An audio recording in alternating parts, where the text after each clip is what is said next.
Hello and welcome to another CAD clip on AutoCAD 2007 3D. And in this lesson we're talking about this awesome new loft tool which we have over here on my dashboard off of our 3D Make control panel. And I've just started off. I've got a little bit of geometry, nothing much on this drawing so far, nothing up my sleeve. And all I'm going to do is there's really three ways to use the loft tool.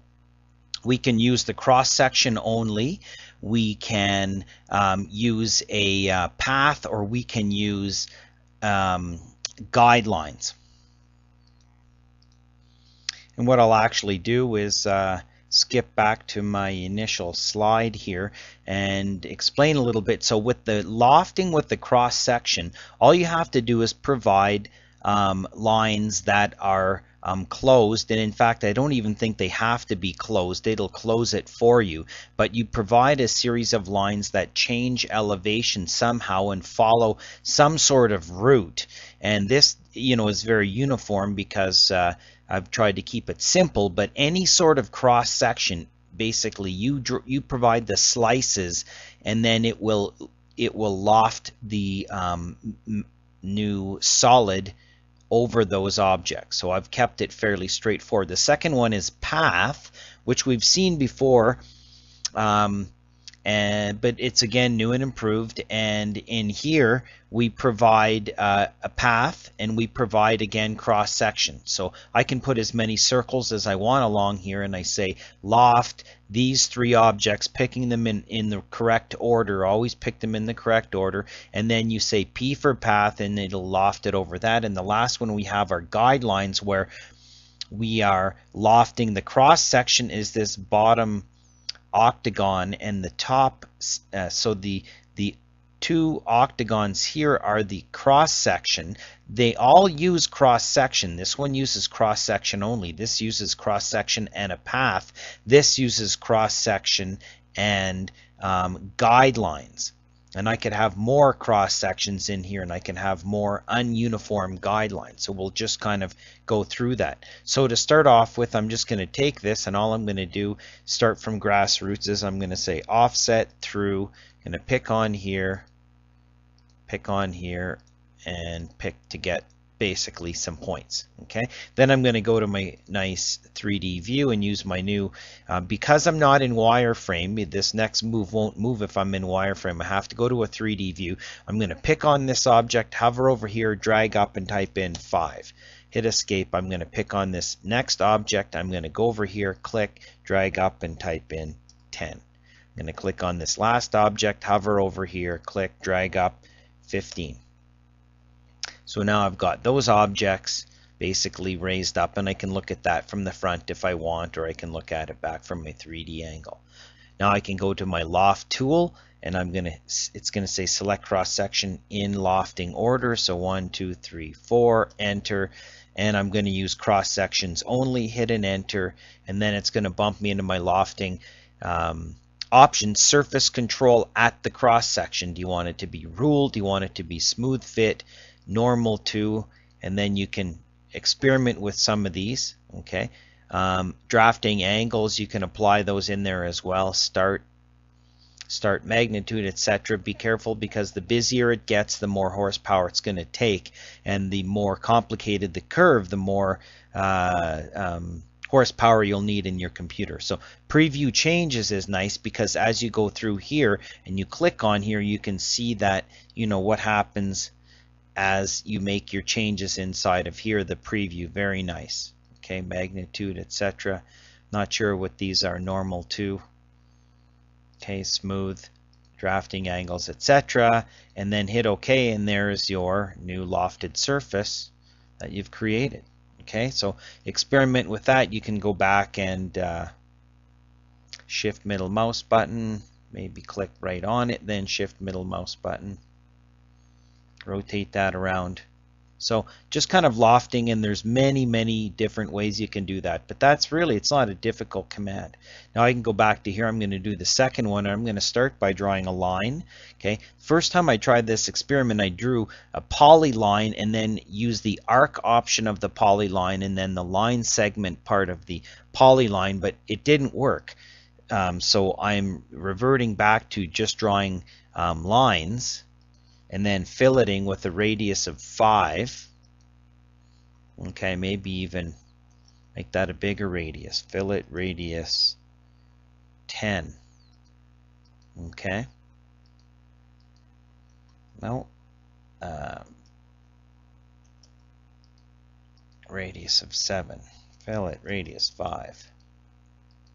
There we go. Sorry about that. And then drag this. My point being is that when I first tried to set up this demonstration, I noticed that I just drew a polyline like this and then used the arc option of the polyline and then used the line option with my ortho like this and created the polyline right off the bat that way. Okay, and it didn't seem to work, so you may run into the same thing. So now I'm going to go P edit for polyline edit, pick on here, J for join those up. Now I have a polyline. Okay, just some extra added little setup here for you. Now I'm going to use my new cool 3D rotate command, pick on here, enter, base point here, the axis that I want to rotate around is this one, click on here, ortho on from here up to there.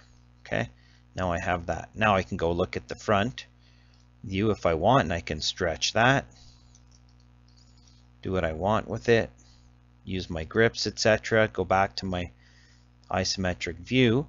Okay, now I'm going to get sneaky and use my UCS command. UCS enter 3P enter for 3 point, and I'm going to say origin is here, X is here, Y is there, and now I can draw right at the end of that. Now I can draw a circle, okay, in the end of here, drag it out, place a circle. Now I'm going to type UCS, enter W, enter for world, go back and draw another circle at this endpoint, down here, draw another circle, make sure I snap to somewhere along here, something like that. Okay, now, as I shift and rotate around here, can see that there's my objects. Here we go again.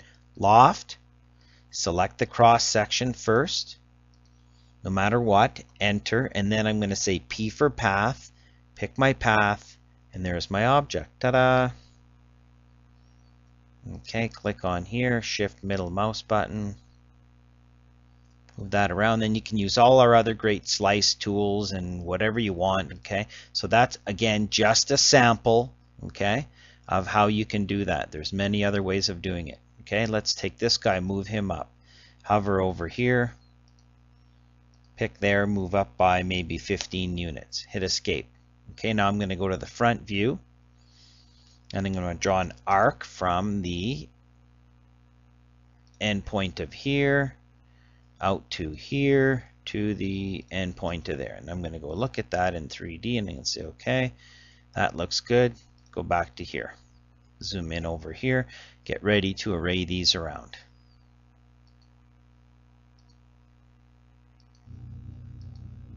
So now I can just use my array command, and I don't have a toolbar up, so I'll type it in. I'm going to go in there, I'm going to say select objects here, enter. I'm going to say rotate items as they're copied. I'm going to say I want 8 items over 360 degrees. Polar, center point, I'm going to pick here and I'm going to hover and place a node. Hover, place a node, and then I'm going to go in the middle of that using my object tracking, pick, and then I'll do a preview, and then I'll hit accept. Okay, then I can go to my 3D view, and now I have that ready. Now I can take these if I want, you know, and start to drag these around using my grips. Oh, you have to be careful because your object snap will get in your way. Make some slight imperfections to this so it's not exactly a basketball. Okay, as I please, it doesn't matter. What's going to happen now is we say loft, select our cross section here, enter. We're going to say guidelines, G for guidelines, and I'm just going to do a crossing box through there, hit enter. Oh, something wrong. Okay, well, let's just do an undo back and before we did those grip changes and see if we can get it to work this time. Here and here, enter guidelines. Oh, the selected entities are not valid, so I've got a problem. And for some reason that geometry hasn't been working, and I do a lot of experimenting and stuff between CAD clips here. So what I'm going to do, I'm going to start fresh by just going in here and going File and new file right off the bat.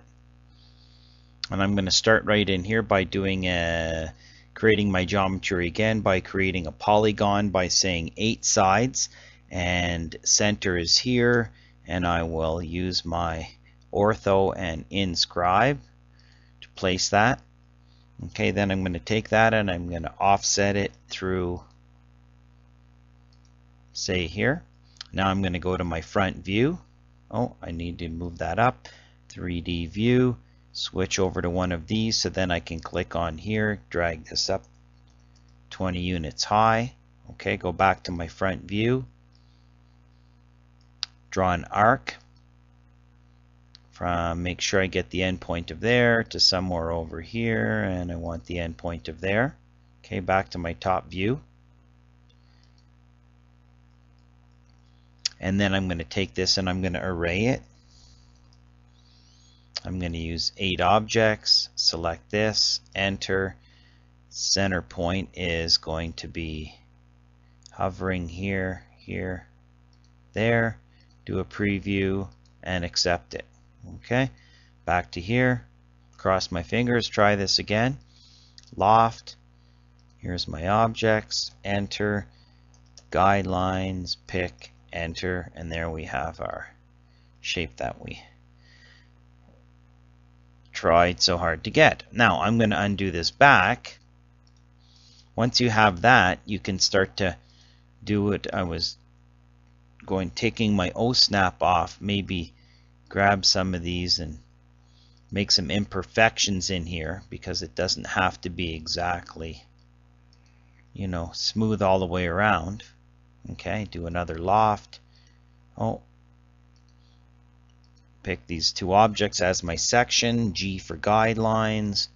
Here, grits that shape, go into in here, add some materials, etc. So following those guidelines. And again, I can have more than one cross section in here to form that kind of free form shape that I'm getting. And remember, the more complex you make this, the more horsepower you're going to need on your computer.